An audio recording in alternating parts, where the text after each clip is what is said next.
ৰুমিছ kitchen চেনেললৈ আপোনালোক সকলোকে আকৌ এবাৰ স্বাগতম জনাইছোঁ। আশা কৰোঁ আপোনালোক সকলোৱে ভালে আছে আৰু ময়ো ভালে আছোঁ। আজি মই আপোনালোকৰ ওচৰলৈ খুব ধুনীয়া ৰেচিপি এটা লৈ আনিছোঁ। তেনেহ'লে বলকচোন কি ৰেচিপি চাই লওঁ।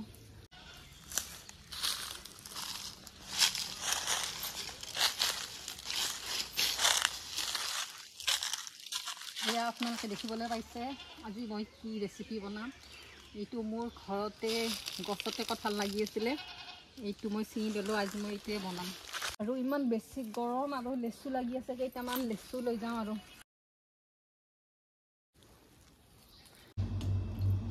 এয়া কঁঠালখিনি মই কাটি ল'লোঁ আৰু এতিয়া এটা কুকাৰত কৰি মই কঁঠালখিনি বইল কৰি ল'ম। ইয়াতে একাপ পানী দি দিছোঁ, এচামুচ নিমখো দি দিছোঁ, অলপ হালধি দি দিছোঁ আৰু অলপ তেল দি দিছোঁ। তেলখিনি দিলে আচলতে কুকাৰত আঠাটো লাগি নধৰে।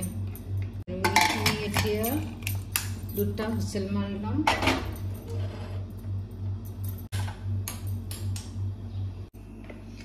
এয়া মই কঁঠালৰ তৰকাৰীৰ কাৰণে এয়া দুটা পিঁয়াজ মই ৰুকি লৈছোঁ আৰু এয়া আদা, ৰহুন আৰু শুকান জলকীয়া অলপ খুন্দি লৈছোঁ আৰু দুটা তেজপাত আৰু এটা শুকান জলকীয়া লৈছোঁ আৰু এইখিনি গোটা গৰম মছলা লৈছোঁ আৰু ইয়াতে আছে ধনিয়া, জিৰা আৰু জলকীয়াৰ গুড়া একেলগে মই ঘৰতে খুন্দি লৈছোঁ আৰু এয়া গৰম মছলা, অকণমান হালধি দিছোঁ আৰু অলপ জ্বলাৰ কাৰণে জলকীয়াৰ গুড়া দিছোঁ আৰু অলপ জালুকৰ গুড়া।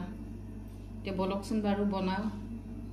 এতিয়া মই ইয়াতে সৰিয়হৰ তেল দি দিছোঁ, গোটা গৰম মছলাখিনিও দি দিছোঁ আৰু তেজপাত, শুকান জলকীয়াখিনিও দি দিছোঁ, পিঁয়াজখিনি দি দিছোঁ।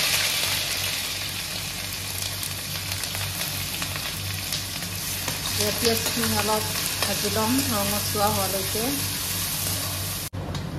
পিঁয়াজখিনি ইমান ধুনীয়াকৈ ভজা গৈছে। এতিয়া ইয়াতে খুন্দি থোৱা আদা, নহৰু আৰু জলকীয়াৰ পেষ্টখিনিও দি দিম।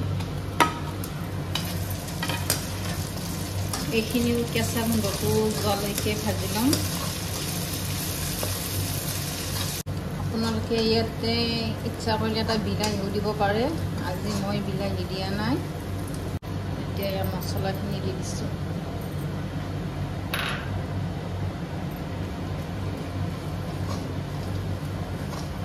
এতিয়া সিজাই থোৱা কঁঠালখিনি আৰু আলুখিনি দি দিছোঁ।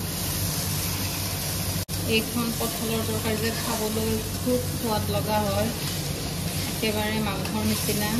এবাৰ এনেকৈ বনাই খাই চাব। কঁঠালখিনি খুব ধুনীয়াকৈ ভাজি ল'ব লাগিব যাতে মছলাটো ভিতৰত সোমাই যায়। অকণমান পানী দি দিছোঁ।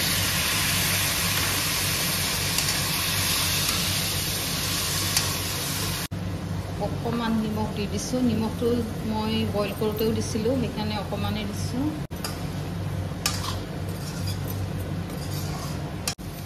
এয়া মোৰ কঁঠালখিনি দেখিছেনে, ইমান ধুনীয়াকৈ ভজা গৈছে আৰু মছলাখিনি পূৰা লাগি ধৰিছে।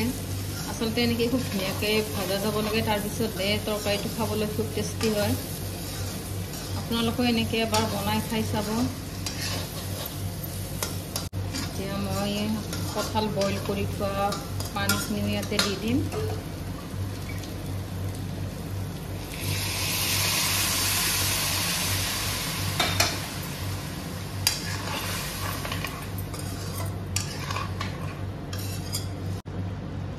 কালাৰটো চাওকচোন, ইমান ধুনীয়া হৈছে কালাৰটো দেখিবলৈ।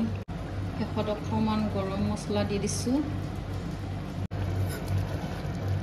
আপোনালোকৰ ভিডিঅ'টো চাই কেনেকুৱা লাগিল ক'ব। ভিডিঅ'টো চাই যদি ভাল লাগিল লাইক, শ্বেয়াৰ আৰু ছাবস্ক্ৰাইব কৰি দিব। আকৌ আগলৈও এনেকুৱা ধুনীয়া ধুনীয়া ৰেচিপি